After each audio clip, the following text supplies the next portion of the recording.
ഓം ശാന്തി 15-10-2025 പ്രഭാതമുരളി മധുബൻ. മധുരമായ കുട്ടികളെ, ആത്മാവാകുന്ന battery 84 മോട്ടോറുകളിൽ പ്രവർത്തിച്ചതിനാൽ dull ആയിരിക്കുന്നു.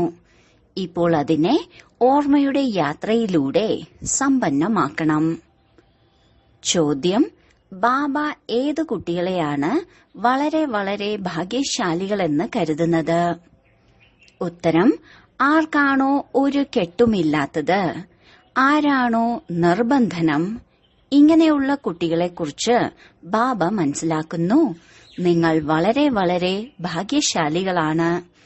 നിങ്ങൾക്ക് ഓർമ്മയിലിരുന്ന് തന്റെ ബാറ്ററി ഫുൾ ചാർജ് ചെയ്യാൻ സാധിക്കും. അഥവാ യോഗമില്ലാതെ ജ്ഞാനം കേൾപ്പിക്കുക മാത്രമാണ് ചെയ്യുന്നതെങ്കിൽ ലക്ഷ്യത്തിൽ എത്തില്ല. ആര് എത്ര ഗംഭീരമായി തന്റെ അനുഭവം കേൾപ്പിച്ചാലും സ്വയം തന്നിൽ ധാരണയില്ലെങ്കിൽ ഉള്ളു കാർന്നുകൊണ്ടിരിക്കും. ഓം ശാന്തി. മധുരമധുരമായ ആത്മീയ കുട്ടികളെ പ്രതി ആത്മീയ അച്ഛൻ മനസ്സിലാക്കി തരികയാണ്. ആത്മീയ അച്ഛന്റെ പേര് എന്താണ്? ശിവബാബ. ബാബ തന്നെയാണ് ഭഗവാൻ, പരിധിയില്ലാത്ത അച്ഛൻ. മനുഷ്യരെ ഒരിക്കലും പരിധിയില്ലാത്ത അച്ഛൻ അഥവാ ഈശ്വരനെന്നോ ഭഗവാനെന്നോ പറയില്ല. ഒരുപാട് പേർക്ക് ശിവൻ എന്ന് പേരുണ്ട്. എന്നാൽ എല്ലാവരും ദേഹധാരികളാണ്. അതിനാൽ അവരെ ഭഗവാൻ എന്ന് പറയാൻ കഴിയില്ല. ഇത് ബാബയാണ് കുട്ടികൾക്ക് മനസ്സിലാക്കി തരുന്നത്. ഞാൻ ആരിലാണോ പ്രവേശിച്ചിരിക്കുന്നത് അവരുടെ വളരെയധികം ജന്മങ്ങളുടെ അന്തിമ ജന്മമാണിത്. നിങ്ങൾ കുട്ടികളോട് ചിലർ ചോദിക്കാറുണ്ട്, നിങ്ങൾ ഇവരെ ഭഗവാൻ എന്ന് എന്തുകൊണ്ടാണ് പറയുന്നത്? ബാബ ആദ്യം തന്നെ മനസ്സിലാക്കി തരുന്നു, സ്ഥൂലത്തിലോ സൂക്ഷ്മത്തിലോ ഉള്ള ദേഹധാരികളെ ഭഗവാൻ എന്ന് പറയാൻ കഴിയില്ല. സൂക്ഷ്മദേഹധാരി സൂക്ഷ്മവതനവാസിയാണ്. അവരെ ദേവത എന്നാണ് പറയുന്നത്. ഉയർന്നതിലും ഉയർന്നത് ഭഗവാനാണ്, പരമപിതാവാണ്. ഉയർന്നതിലും ഉയർന്ന നാമമാണ്, ഉയർന്നതാണ് അവരുടെ ദേശം. ബാബ മുഴുവൻ ആത്മാക്കളോടൊപ്പം അവിടെ വസിക്കുന്നു. സ്ഥാനവും ഉയർന്നതാണ്. വാസ്തവത്തിൽ അവിടെ ഇരിക്കാനുള്ള സ്ഥലമൊന്നുമില്ല. എന്താ നക്ഷത്രങ്ങൾ എവിടെയെങ്കിലും ഇരിക്കുന്നുണ്ടോ? നിൽക്കുകയല്ലേ? അതുപോലെയാണ് നിങ്ങൾ ആത്മാക്കളും നിങ്ങളുടെ ശക്തി കൊണ്ട് അവിടെ നിൽക്കുകയാണ്. അവിടെ ചെന്ന് നിൽക്കാനുള്ള അത്രയും ശക്തി ലഭിക്കുന്നു. ബാബയുടെ പേര് തന്നെ സർവശക്തിവാൻ എന്നാണ്. ആ ബാബയിൽ നിന്നും ശക്തി ലഭിക്കുന്നു. ആത്മാവ് ബാബയെ ഓർമ്മിക്കുമ്പോൾ ബാറ്ററി ചാർജ് ആവുന്നു. മോട്ടറിൽ ബാറ്ററി ഉണ്ടാകുമല്ലോ, അതിന്റെ ശക്തി കൊണ്ടാണ് മോട്ടോർ വർക്ക് ചെയ്യുന്നത്. ബാറ്ററിയിൽ കറണ്ട് ഉണ്ടാകും. പതുക്കെ പതുക്കെ അത് പ്രവർത്തിക്കുന്നതിനനുസരിച്ച് കറണ്ട് കാലിയാവും. പിന്നീട് ബാറ്ററി മെയിൻ പവറിൽ നിന്നും ചാർജ് ചെയ്ത് വീണ്ടും മോട്ടോർ പ്രവർത്തിപ്പിക്കുന്നു. അത് പരിധിയുള്ള കാര്യങ്ങളാണ്. ഇത് പരിധിയില്ലാത്ത കാര്യമാണ്. നിങ്ങളുടെ ബാറ്ററി 5000 വർഷം പ്രവർത്തിക്കുന്നു. പ്രവർത്തിച്ചു പ്രവർത്തിച്ച് പിന്നീട് ക്ഷമത നഷ്ടമാകുന്നു. അറിയാൻ കഴിയും, പൂർണമായും കാലിയാവുന്നില്ല. കുറച്ചെന്തെങ്കിലും ബാക്കിയുണ്ടാകും. ചാർജ് മങ്ങാറുണ്ടല്ലോ, അതുപോലെ ആത്മാവ് ഈ ശരീരത്തിന്റെ ബാറ്ററിയാണ്. ഇതും മങ്ങാറുണ്ട്. ബാറ്ററി ഈ ശരീരത്തിൽ നിന്നും പുറത്ത് വരാറുമുണ്ട്. പിന്നീട് രണ്ടാമത്തെ മൂന്നാമത്തെ മോട്ടോറുകളിൽ ചെന്നിരിക്കും. 84 മോട്ടോറുകളിൽ ഇടുന്നു. അതിനാൽ ബാബ പറയുന്നു, ഇപ്പോൾ നിങ്ങൾ എത്ര മന്ദബുദ്ധിയും കല്ലുബുദ്ധിയുമായി മാറിയിരിക്കുന്നു. ഇപ്പോൾ വീണ്ടും തന്റെ ബാറ്ററി നിറയ്ക്കൂ. ബാബയുടെ ഓർമ്മയില്ലാതെ ആത്മാവിനൊരിക്കലും പവിത്രമാകാൻ സാധിക്കില്ല. സർവശക്തിവാനായ ഒരേയൊരു ബാബയേ ഉള്ളൂ. ആ ബാബയുമായാണ് യോഗം വെക്കേണ്ടത്. ബാബ സ്വയം തന്റെ പരിചയം നൽകുന്നു. ഞാൻ എന്താണ്, എങ്ങനെയാണ് നിങ്ങളുടെ ബാറ്ററി ഡൾ ആവുന്നത്? ഇപ്പോൾ നിങ്ങൾക്ക് വഴി പറഞ്ഞു തരുന്നു. എന്നെ ഓർമ്മിക്കൂ, എങ്കിൽ ബാറ്ററി സതോപ്രധാനവും ഒന്നാന്തരവുമായി മാറും. പവിത്രമായി മാറുന്നതിലൂടെ ആത്മാവ് 24 ക്യാരറ്റായി മാറുന്നു. ഇപ്പോൾ നിങ്ങൾ ദുർബലരായി മാറിയിരിക്കുന്നു. ശക്തി പൂർണമായും ഇല്ലാതായിരിക്കുന്നു. ആ ശോഭയില്ല. ഇപ്പോൾ ബാബ നിങ്ങൾ കുട്ടികൾക്ക് മനസ്സിലാക്കി തരികയാണ്. കുട്ടികളെ, മുഖ്യമായ കാര്യം ഓർമ്മയിലിരിക്കുക, പവിത്രമായി മാറുക എന്നതാണ്. ഇല്ലെങ്കിൽ ബാറ്ററി നിറയില്ല, യോഗം ഉണ്ടാകില്ല. മിഥ്യാജ്ഞാനികൾ ഒരുപാടുണ്ട്. ജ്ഞാനം നന്നായി നൽകും, എന്നാൽ ആ അവസ്ഥ ഉണ്ടായിരിക്കില്ല.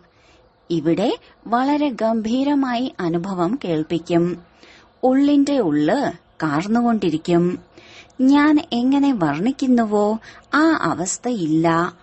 ചില യോഗികളായ കുട്ടികളും ഉണ്ട്. ബാബ കുട്ടികളുടെ വളരെയധികം മഹിമ ചെയ്യുന്നു. ബാബ പറയുന്നു, കുട്ടികളെ, നിങ്ങൾ വളരെ വളരെ ഭാഗ്യശാലികളാണ്. നിങ്ങൾക്ക് ഒരു കെട്ടുമില്ല. ആർക്കാണോ കൂടുതൽ കുട്ടികളുള്ളത് അവർക്ക് ബന്ധനവും ഉണ്ടാകും. ബാബയ്ക്ക് എത്രയധികം കുട്ടികളാണ്.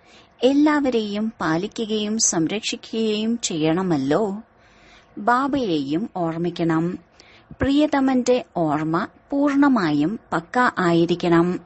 ഭക്തിമാർഗത്തിൽ നിങ്ങൾ അല്ലയോ ഭഗവാനെ എന്ന് പറഞ്ഞ് ബാബയെ എത്ര ഓർമ്മിച്ചിരുന്നു.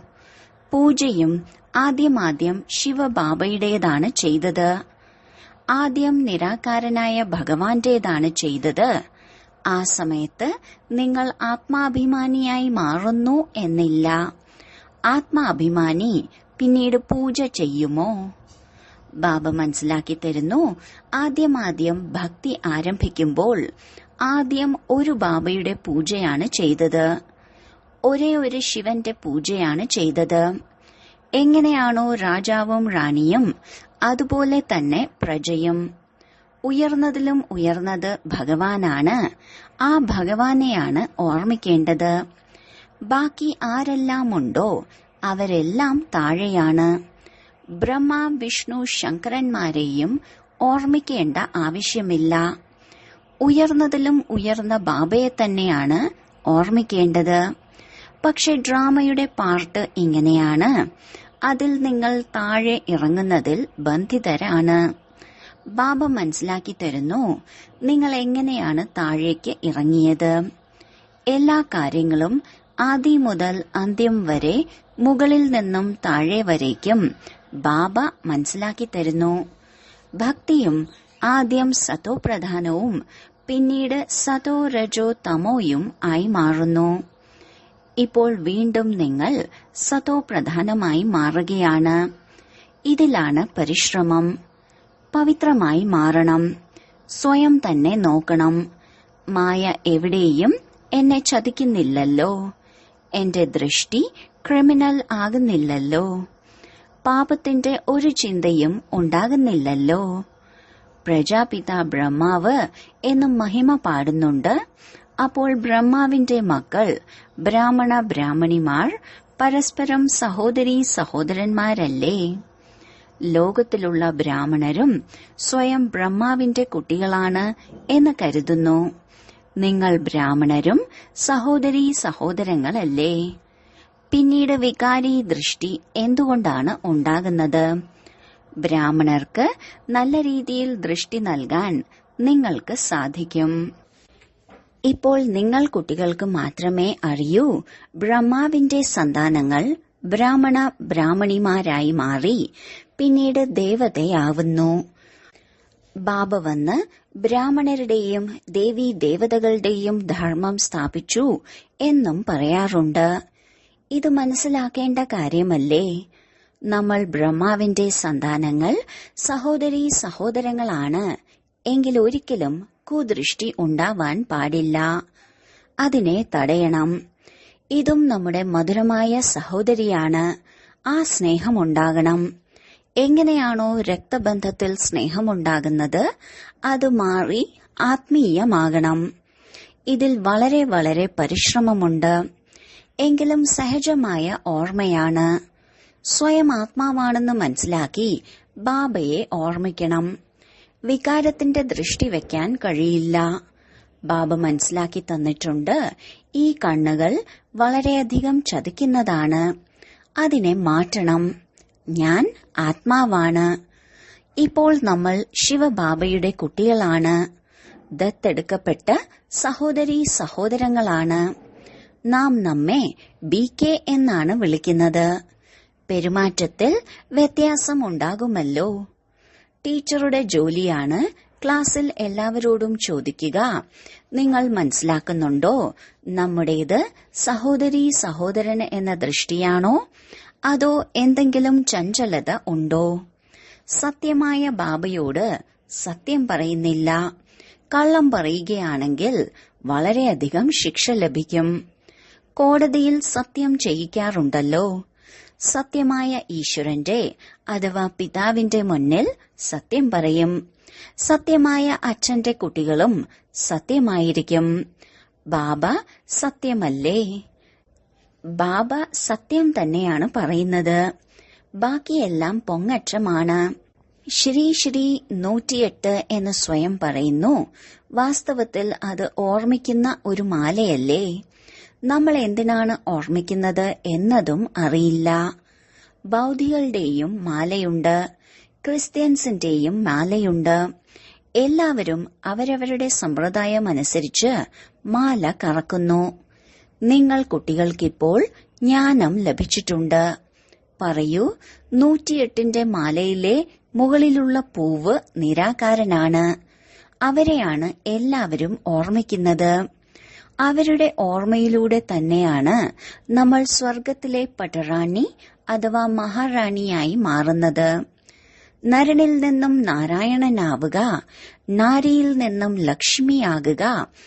ഇതാണ് സൂര്യവംശത്തിലെ പട്ടുവസ്ത്രം ധരിച്ച പട്ടറാണി ആവൽ. പിന്നീട് ഖാദി ധരിച്ചവരായി മാറുന്നു.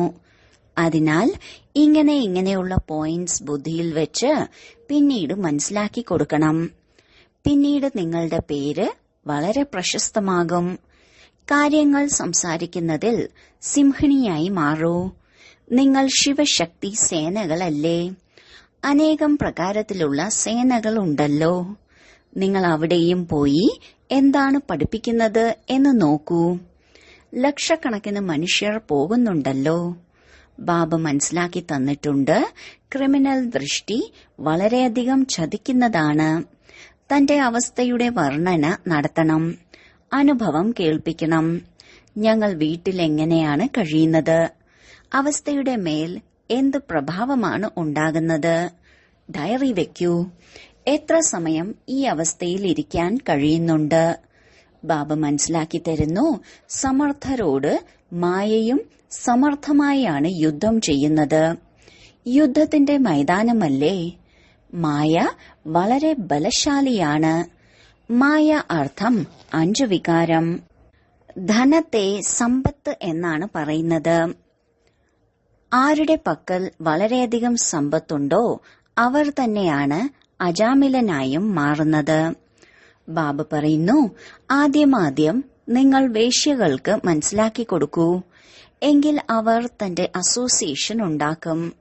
നമുക്ക് ബാബയിൽ നിന്ന് സമ്പത്തെടുക്കണം. ബാബ പറയുന്നു, ഞാൻ നിങ്ങളെ ശിവാലയത്തിന്റെ അധികാരിയാക്കി മാറ്റാൻ വന്നതാണ്. ഇത് അന്തിമ ജന്മമാണ്. വേശ്യകൾക്കും മനസ്സിലാക്കി കൊടുക്കണം, നിങ്ങളുടെ പേര് കാരണം ഭാരതത്തിന്റെ അഭിമാനം നഷ്ടപ്പെട്ടു. ഇപ്പോൾ ബാബ വന്നിരിക്കുകയാണ് ശിവാലയത്തിലേക്ക് കൊണ്ടുപോകാൻ. ഞങ്ങൾ ശ്രീമതം അനുസരിച്ച് നിങ്ങളുടെ പക്കലേക്ക് വന്നതാണ്. ഇപ്പോൾ നിങ്ങൾ വിശ്വത്തിന്റെ അധികാരിയായി മാറൂ. ഞങ്ങളെപ്പോലെ ഭാരതത്തിന്റെ പേര് പ്രശസ്തമാക്കൂ. ഞങ്ങളും ബാബയെ ഓർമ്മിക്കുന്നതിലൂടെ പവിത്രമായി മാറുകയാണ്. നിങ്ങൾ ഈ ഒരു ജന്മത്തിലേക്ക് ഈ മോശമായ ജോലി ഉപേക്ഷിക്കൂ. ദയ കാണിക്കണമല്ലോ. പിന്നീട് നിങ്ങളുടെ പേര് പ്രശസ്തമാകും.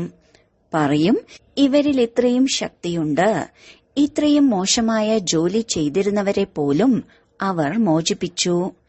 എല്ലാവർക്കും അസോസിയേഷൻ ഉണ്ട്. നിങ്ങൾക്കും നിങ്ങളുടെ അസോസിയേഷൻ ഉണ്ടാക്കി ഗവൺമെന്റിൽ നിന്ന് എന്താഗ്രഹിക്കുന്നുവോ അത് നേടാൻ സാധിക്കും. അതിനാൽ ഇപ്പോൾ ആരാണോ ഭാരതത്തിന്റെ പേര് മോശമാക്കിയത് അവരുടെ സേവനം ചെയ്യണം. നിങ്ങളുടെ യൂണിയനും വളരെ പക്ക ആയിരിക്കണം. 10-12 പേർ ഒരുമിച്ചു ചെന്ന് മനസ്സിലാക്കി കൊടുക്കണം. മാതാക്കളും നല്ലതാണ്. ഏതെങ്കിലും പുതിയ യുഗൾസ് ആണെങ്കിൽ പറയൂ, ഞങ്ങൾ പവിത്രമായി ഇരിക്കുന്നു. പവിത്രമായി ഇരിക്കുന്നതിലൂടെയേ വിശ്വത്തിന്റെ അധികാരിയാവൂ. എങ്കിൽ എന്തുകൊണ്ട് പവിത്രമായി കൂടാ? കൂട്ടമായി പോകണം. വളരെ വിനയത്തോടെ ചെന്ന് പറയൂ, ഞങ്ങൾ പരംപിതാ പരമാത്മാവിന്റെ സന്ദേശം നിങ്ങൾക്ക് നൽകാനായി വന്നതാണ്. ഇപ്പോൾ വിനാശം മുന്നിൽ നിൽക്കുന്നുണ്ട്. ബാബ പറയുന്നു, ഞാൻ എല്ലാവരുടെയും ഉദ്ധാരണത്തിനായി വന്നതാണ്. നിങ്ങളും ഈ ഒരു ജന്മം വികാരത്തിലേക്ക് പോകാതിരിക്കൂ.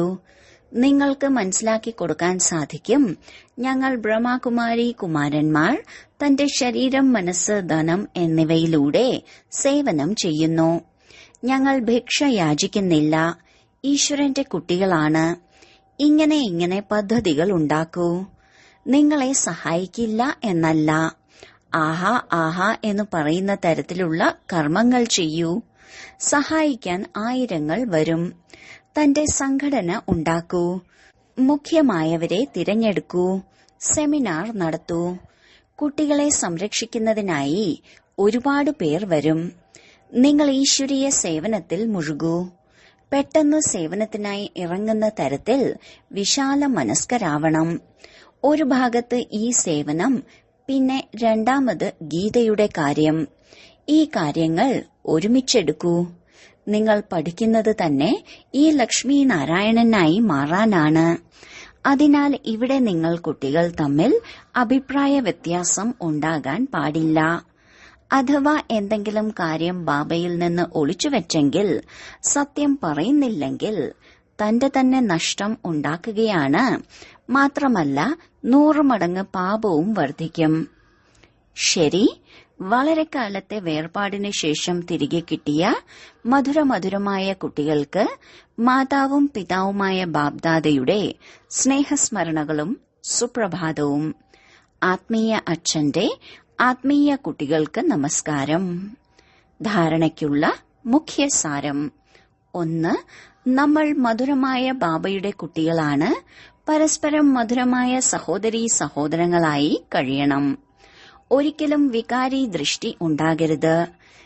ദൃഷ്ടിയിൽ എന്തെങ്കിലും ചഞ്ചലത ഉണ്ടെങ്കിൽ ആത്മീയ സർജനോട് സത്യം പറയണം. 2. ഒരിക്കലും പരസ്പരം അഭിപ്രായ വ്യത്യാസത്തിലേക്ക് വരരുത്. വിശാല മനസ്കരായി സേവനം ചെയ്യണം. തന്റെ ശരീരം, മനസ്സ്, ധനം ഉപയോഗിച്ച് വളരെ വിനയത്തോടെ സേവനം ചെയ്ത് എല്ലാവർക്കും ബാബയുടെ പരിചയം, അതായത് സന്ദേശം നൽകണം.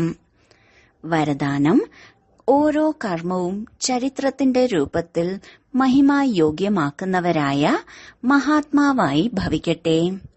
മഹാത്മാവ് അവരാണ് ആരുടെയാണോ ഓരോ സങ്കല്പവും ഓരോ കർമ്മവും മഹത്തായത്. ഒരു സങ്കല്പവും സാധാരണമോ വ്യർത്ഥമോ ആകരുത്. ഒരു കർമ്മവും സാധാരണമോ അർത്ഥശൂന്യമോ ആകരുത്. കർമ്മേന്ദ്രിയങ്ങളിലൂടെ ഏത് കർമ്മം ചെയ്താലും അർത്ഥസഹിതമാകണം. സമയവും മഹത്തായ കാര്യത്തിൽ സഫലമായിക്കൊണ്ടിരിക്കട്ടെ. അപ്പോൾ ഓരോ ചരിത്രവും മഹിമായോഗ്യമാകും. മഹാത്മാക്കളുടെ തന്നെയാണ് ഓർമ്മചിഹ്നം ഹർഷിതമൂർത്തി, ആകർഷകമൂർത്തി, അവ്യക്തമൂർത്തിയുടെ രൂപത്തിലുള്ളത്. സ്ലോഗൻ: ബഹുമാനത്തിന്റെ ഇച്ഛ വിട്ട് സ്വമാനത്തിൽ ഉറയ്ക്കൂ. എങ്കിൽ ബഹുമാനം നിഴൽ പോലെ പിന്നാലെ വരും. അവ്യക്ത സൂചന: സ്വയത്തെയും സർവരെയും പ്രതി മനസ്സാ യോഗത്തിന്റെ ശക്തികളെ പ്രയോഗത്തിൽ കൊണ്ടുവരൂ. ഏത് സ്ഥൂല കാര്യം ചെയ്തുകൊണ്ടും മനസ്സാ വൈബ്രേഷൻ പരത്തുവാനുള്ള സേവനം ചെയ്യൂ. ഏതെങ്കിലും ബിസിനസ്സുകാർ സ്വപ്നത്തിൽ പോലും തന്റെ ബിസിനസ് കാണുമ്പോൾ ചെയ്യാറുള്ളതുപോലെ ഇങ്ങനെ താങ്കളുടെ ജോലിയാണ് വിശ്വമംഗളം ചെയ്യുക. ഇതാണ് താങ്കളുടെ കർത്തവ്യം. ഈ കർത്തവ്യം സ്മൃതിയിൽ വെച്ച് സദാ സേവനത്തിൽ ബിസിയായിരിക്കൂ. അഥവാ സേവനത്തിന്റെ ഫലം ലഭിക്കുകയാണെങ്കിൽ മായാജീത്ത് സഹജമായി ആയിത്തീരും. അതിനാൽ എപ്പോൾ ബുദ്ധിക്ക് സമയം ലഭിക്കുന്നുവോ അപ്പോൾ സേവനത്തിൽ മുഴുകൂ. ഓം ശാന്തി.